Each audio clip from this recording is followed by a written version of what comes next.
दोस्तों, हिंदू धर्म में नागों को पूजनीय माना जाता है। ऐसा माना जाता है कि सदियों पहले धरती पर नागों का अस्तित्व था और नाग और मनुष्य एक साथ रहते थे। प्राचीन शिलालेख और ग्रंथि यह बयान करते हैं कि प्राचीन काल में कुछ सांप इतने विशालकाय थे कि बड़े बड़े जानवरों को आसानी से निगल जाते थे, लेकिन समय के साथ इनका आकार भी छोटा होता गया। लेकिन आज कई लोगों ने विशालकाय नागों को देखने का दावा किया है। हिंदू धर्म ग्रंथों में नागराज, वासुकी और शेषनाग का वर्णन मिलता है। यह नाग आकार में बहुत ही बड़े थे और उनके 5 फन भी हुआ करते थे, लेकिन इन नागों का दर्शन करना आज के समय में संभव नहीं है।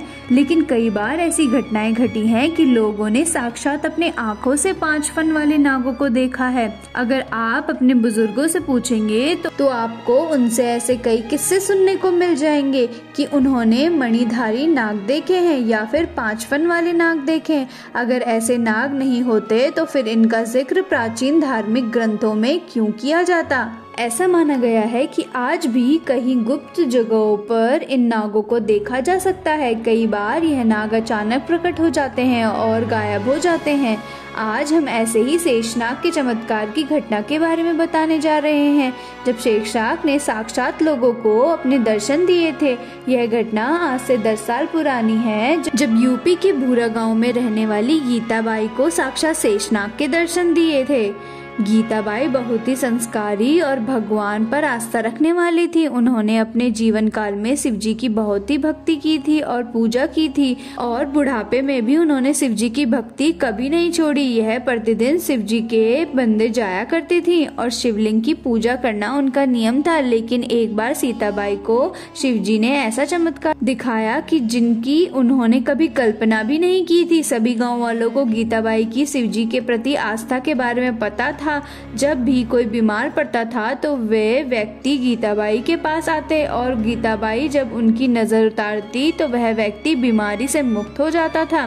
गीताबाई में ऐसी अलौकिक शक्तियाँ कहाँ से आई थी यह कोई नहीं जानता था, लेकिन जरूर कोई तो बात थी उनमें। गीताबाई बताती हैं कि एक दिन उनके साथ बहुत ही बड़ा चमत्कार हुआ। गीताबाई अपने खेत में काम कर रही थी, तभी उन्होंने आकाश के बादलों में एक अजीब सी हलचल देखी। बादल बहुत ही तेजी से अपना आकार बदल रहे थे। उन्हें वह नजारा बहुत ही अजीब लग रहा था। थोड़ी देर तक आकाश में देखने के बाद उन्हें बादलों में एक ऐसे विशालकाय नाग जैसी आकृति दिखाई देती है। गीताबाई वहीं बहुत अचंभित हुई और हाथ जोड़कर नमस्कार करने लगी। उन्होंने अपने परिवार वालों को यह दृश्य दिखाया, लेकिन इतने में ही बादलों ने अपना रूप बदल लिया और नाग की आकृति गायब हो गई। सभी को लगा कि गीताबाई बूढ़ी हो गई है और कुछ भी बोले जा रही है, लेकिन गीताबाई को पता था कि उन्होंने क्या देखा है और वह कोई भ्रम नहीं था।